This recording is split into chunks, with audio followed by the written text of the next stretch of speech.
This week on the Brody File, the ducks are quacking in D.C. A closer look at what's on tap for Congress during the upcoming lame duck session. Plus, GOP Chairman Reince Priebus is here discussing the Republican agenda moving forward. I do think it's important for Republicans to have an achievable agenda that we can tell people what we're for, achieve those goals, and repeat it and repeat it and repeat it for 2 years. And if we don't do that, and it's just more of the same in Washington gridlock, well, I think we're going to pay a price for that. Also, gearing up for a big call to prayer event. The flock is getting ready. We will respond with prayer and fasting. We will respond with humility and repentance. We will respond with worship and praise. And on the front lines of the Ebola crisis, the Brody File talks with an American worker in Liberia. Plus, President Obama involved in yet another controversy? Should the internet be free or not? The Brody File, hey, we're free and we're on your screen right now. So let's go.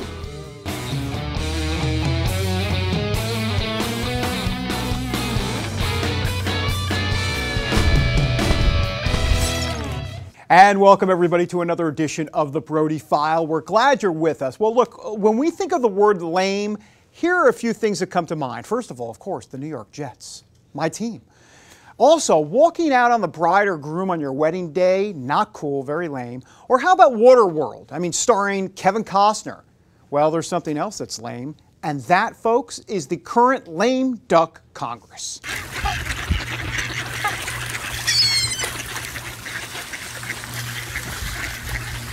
Ah, yes, the ducks are in session because even though Republicans are set to take control of both the Senate and House come January, the soon-to-be ousted Democrats are still in charge the next month or so. So let's go ahead and see what's on the agenda, shall we? Here's a list of what the ducks are going to be quacking about in the next month or so. First of all, they need to keep the U.S. government running by passing a spending bill by December 11th. They're also going to be dealing with a funding request from the White House to fight ISIS. There's also a funding request. There's always a funding request on the table, this one to fight Ebola. And as for the president himself, we expect him to announce some sort of executive action on immigration. Now, we don't know what exactly that's going to be, but we think, FYI, it's going to be a biggie, a whopper. Now, as for the GOP, they are looking past the lame duck session and into the new year, where there will definitely be greener pastures. A new GOP majority in the Senate, a House filled with Republicans, but can it all come together for the GOP? Well, we get some preliminary answers this week from the chairman of the Republican National Committee, Reince Priebus.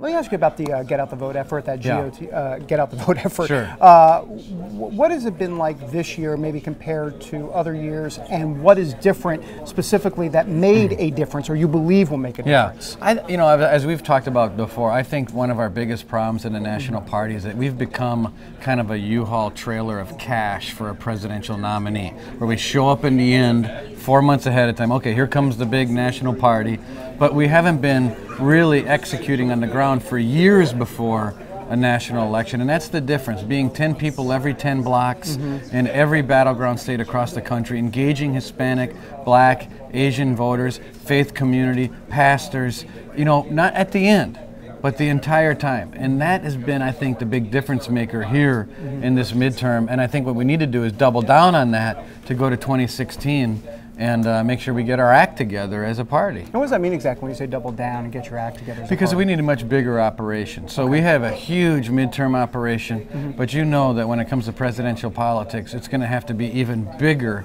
than what we've put on the ground this time. We've raised a historic amount of money. We have over 2,000 paid employees across the country, 20,000 precinct captains. When I walked in the door here, we had 80 employees.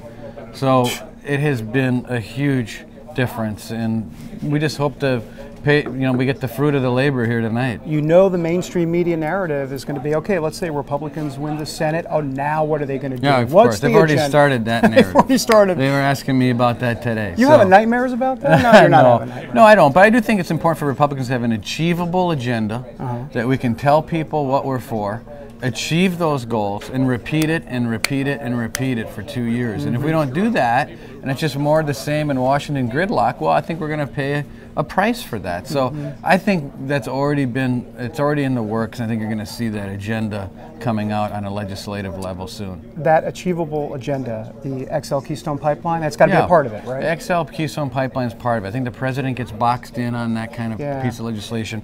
You know, we can pass a budget without the president. People don't realize that you can pass budget parameters, an actual budget, without the president's signature. It's only in appropriations and ways and means when you get into the president's signature, but we can pass a budget and set parameters, which we haven't really done effectively since Barack Obama has been president. Do you see this as a situation where Republicans, once again, we're not putting the cart before the horse here, but do you see Republicans saying, go ahead, get out your veto pen and let's have a true debate about, you know, you're going to stake your claim and say, I'm going to veto whatever it happens to be, and just say, this is the choice for the American people? Right. Well, when you have 350 bills sitting on Harry Reid's desk, if you're passing out half of those bills out of the Senate and out of the House, what's the president going to do? He's going to be sitting at his table with 150, 200 bills. He's going to have to sign something. And if he doesn't, then we can say, listen, we sent this to the president. We sent that to the president. He hasn't come around on things like the Keystone Pipeline that people have been calling for, including some Democrat senators. I think he's going to be in a tough spot. And we need to move the country forward. I am curious about, maybe I've been reading too much of these mainstream media clips, if you will, but what do you make of the whole segments of the Republican Party? Some want to maybe take it in a certain direction. Others want to say, hey, let's get that achievable agenda that you're talking about. There's going to be some, not infighting, but some tension there. Sure, there is tension, but we have to build our party. I think if people have been watching us closely at the RNC, I think they can say that we have built through adding and multiplying in our party. We're not subtracting people out. We're not telling certain people to hit the road. We're just saying everyone's welcome in the door. So whether it's Tea Party, whether it's regular party, moderate party, whatever it is, people are just tired of everybody, they're all welcome into this party. I think that's the only way we can build our party. Mitt Romney received over 60 million votes in 2012, and I bet those 60 million people didn't agree with each other on a whole lot. That's Reince Priebus in the war room here on the Brody File. All right, time now for a story that the Brody File first broke on our news blog. And we have actually learned that Louisiana Governor Bobby Jindal is going to host a major event for Christian pastors. It's called The Response, Louisiana, a call to prayer for a nation in crisis. It's going to be held January 24th, 2015, mark your calendars, at the Pete Maravich Assembly Center in Baton Rouge. And here's a promotional clip for the event. Someone has to do something. There has to be a response. I know I have to respond. We must make a response. Not so politicians hear us, not so that others listen to us. We will lift up our cry to Jesus. Pretty snazzy video. Oh, by the way, over 100,000 evangelical pastors are being invited to this event by the American Renewal Project. The leader is David Lane. And in addition, by the way, Lane is encouraging the pastors to pray about running for political office. He believes that if more pastors get involved in this political process, it can and will change the moral direction of this country. All right, coming next. The president involved in yet another controversy. Move over, Obamacare. Say hello to net neutrality. We explain next. All right, look, we're about to do a segment on a topic that actually could give you a big headache. And it's not about the New York Jets. We talked about them already. They're 2-8, and clearly I'm going through withdrawal. We're talking about net neutrality. I mean, heck, look, I got to tell you, put simply, this is a topic we're not quite sure exactly how to explain it. But here's the bottom line. It really is about whether the internet should be regulated by the government or not. It kind of comes down to that. Now, President Obama is weighing in. He says that the internet should be treated like a public utility, kind of like electricity. So he thinks the Federal Communications Commission should regulate the internet. In other words, more government regulations. Now, the president says consumers should be protected from cable companies who are trying to cut deals with exclusive websites like Netflix to give consumers faster speeds. So this whole debate has the Brody File head actually spinning out of control. I get a headache as I speak. So here to sort it all out, Andy Roth with the Conservative Club for Growth. Andy, thanks for doing this. Thanks for having me. Appreciate it. Yeah. Look, do me a favor. Stop the headache right now. Can you explain a little bit about, for folks that don't understand net neutrality, and kind of give us a primer here? Well, you explained a lot of it. Essentially, it's the government trying to overregulate the internet. The unfortunate thing is that it sounds very innocuous. It's neutrality, you know, consumer protection, those sorts of things. But what they want to do is price fix. They want to insert price controls on the cable companies so that they can't charge prices as they see fit. When you've got a government that has a corrupt IRS, you've got an NSA that's spying on Americans, you've got Obamacare with their website that they couldn't even control properly. I think the last thing we want is for the government to be in charge of the internet as well. Yeah, and I am curious though, when you say price fix, kind of explain this a little bit. So you're saying what exactly in terms of why this is a danger to consumers out well, there? There is a belief, not one that we share, but there's a belief that the internet is a monopoly, or that the cable companies that operate the tubes is a monopoly. And so with the utility company that provides you electricity or gas, that's regulated and the prices are fixed. They want to do the same thing with the internet, the government does. But you get your internet from a host of competitors, unlike your utility. You know, you can get it through cable, you can get it through wireless, you can get it through all sorts of ways. So that's the danger. Now here's the key here, is that we don't want the government doing this, regardless of how you feel on the policy. Congress needs to insert itself. It needs to take its constitutional authority and say, listen, we're in charge here, we'll decide it and we'll debate it. That's the responsible approach, putting ideology aside. All right, so just so I understand, we have about 30, 45 seconds left. Let me ask you though, just so I understand this, from a free market perspective, let me play devil's advocate for a moment. For the free market perspective, a lot of people would say, well wait a minute, the president wants the net to just kind of be this place where everybody's got a fair shot, which sounds to me like a free market society. How do you kind of combat that idea? He's talking about a problem that doesn't exist. Consumers like the product that they're getting right now, and if they don't, they can go to another provider. That's the free market, and that's the way it should reign. Very interesting. A pleasure to have you here. Thanks for having me. Thanks. We'll have to have you back a little. We could talk forever for this. Yeah, you bet. Thanks, Andy. All right. When we come back, the sermon that went on and on and on, kind of like the Brody File show. Back in a moment. And welcome back to the Brody File. All right, remember President George W. Bush? I mean, who could forget, right? Well, he's back in the news for talking about his faith. He spoke to hundreds of business leaders at an event in Dallas about the role that his faith played during his presidency. The event centered on the new Bible Museum. It's being built right here in Washington, and that's right, you heard correctly, that's Washington, D.C., a Bible museum in Washington, D.C. Anyhow, here's President Bush speaking with the Museum Bible Board Chairman and Hobby Lobby President Steve Green. And it's when Bush announced that he reads the Bible, or he read the Bible every day during his presidency. He went on to say, and here's the quote, "The easiest time to be faithful is during a time of crisis. The hardest time for faith is when all is well. Faith informed my principles and decisions, but not my tactics. It would give me strength, but I didn't use my faith to make decisions. Freedom is a faith-informed principle." End of quote. By the way, the Museum of the Bible will open in 2017. Should be interesting. You know, one person who's sure to like this new museum, by the way, is preacher Zach Zender of Florida. He just broke a world record for the longest speech. He clocked in, here it comes, at 48 hours, 31 minutes. And hey, by the way, that's nothing. The Brody File, we could do that no problem in just one commentary alone. I believe David Page shaking his head, and I am actually going to ask Amber Strong, our producer, if we can try that on the next Brody File show. That should be fun. Anyhow, Zender is the pastor of the Cross Church in Mount Dora. He started preaching at 7 a.m. or actually 7 a.m. on a Friday. He didn't finish until Sunday afternoon.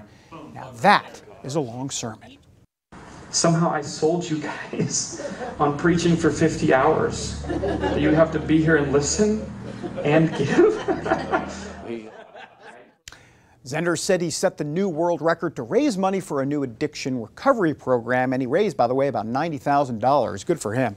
Of course, during the long sermon, the Brody File would have been thinking, hey, when's lunch? Can we get some lunch here? Now, some birthday wishes. The Brody File wants to actually, and the Brody File crew would like to wish a special happy birthday to evangelist Billy Graham. He just celebrated his 96th birthday on November 7th. Graham released a new film in honor of his birthday. It's appropriately called Heaven, and Graham said it's intended to give people hope. He also said, quote, "I know I'm going to heaven. I'm looking forward to it with great anticipation." I love that. Love that quote. By the way, the Brody File, we're heading to a break, and we're looking forward to our next segment with great anticipation. We're going to speak live with a U.S. healthcare worker in Liberia about the Ebola crisis. We're back in a moment.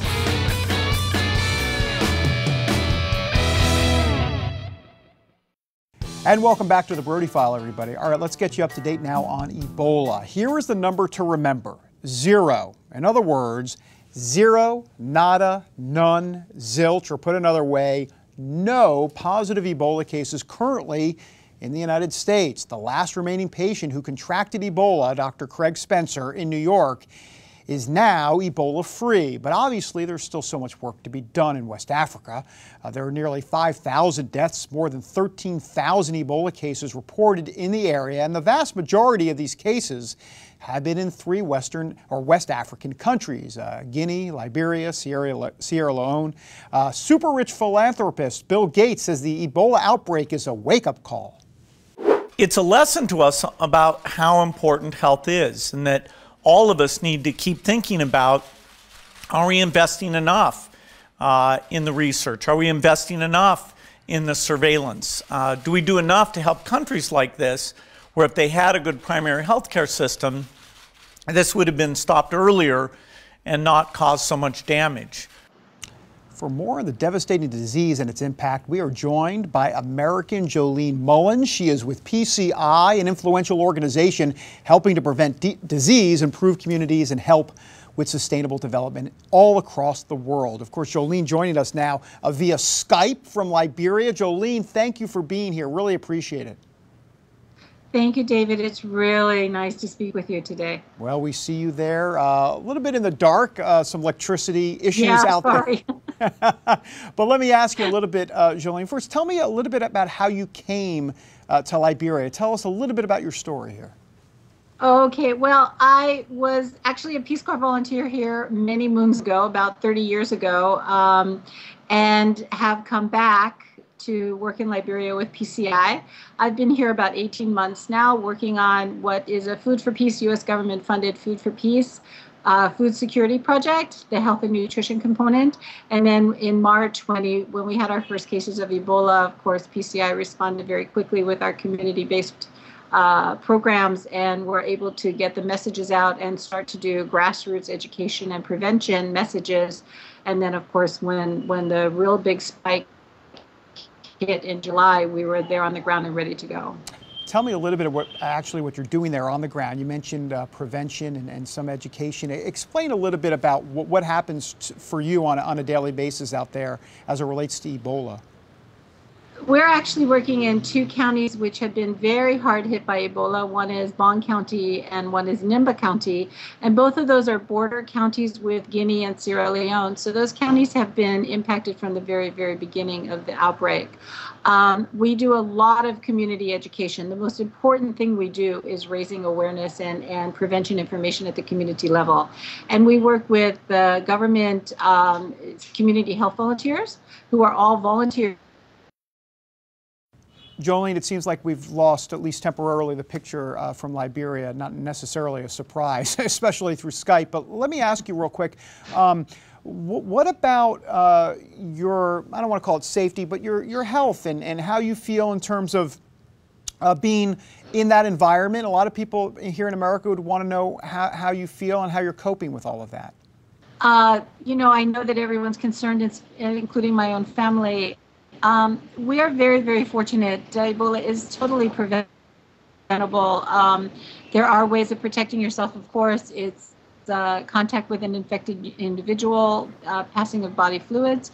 You know, no one touches anyone anymore. There's no handshaking, there's no hugging, there's no physical contact in public. I'm sure that is a challenge for a culture that's very definitely very gregarious and very friendly, but no one is shaking hands. And basically, we are not currently working in a health facility that serves Ebola patients.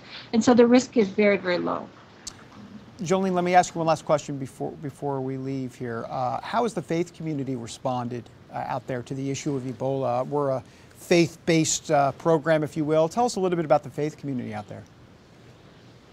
You know, we are so blessed as PCI, working with the faith community, working with the religious leaders throughout the country. Liberia is a very religious, a very Christian nation, and the religious, the priests, the pastors, the ministers have all rallied very quickly to respond to the Ebola outbreak and to talk about it in church, to talk about it in their communities, to be true beacons of their community, to protect individuals and help people bury their loved ones, you know, their dead safely, because that is one of the major sources of infection is burial and touching and cleaning the dead.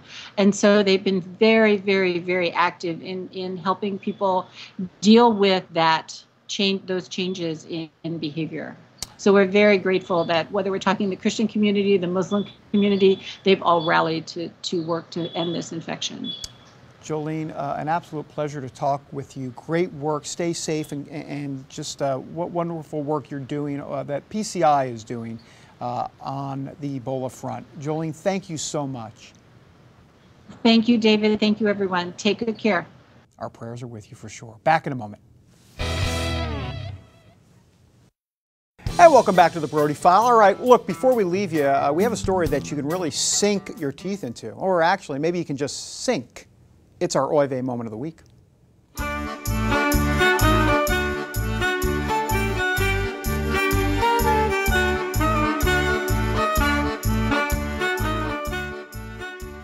All right, well, look, we like poking fun at politicians and the media, so with that in mind, how about this reporter who's conducting an interview, and then this happened.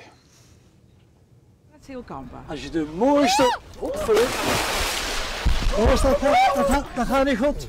Deze kant op. Probeer.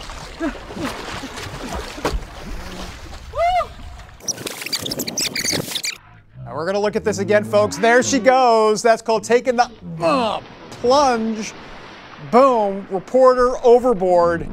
And that's the name of that tune. We like the fact that the crew coming to the rescue of the reporter.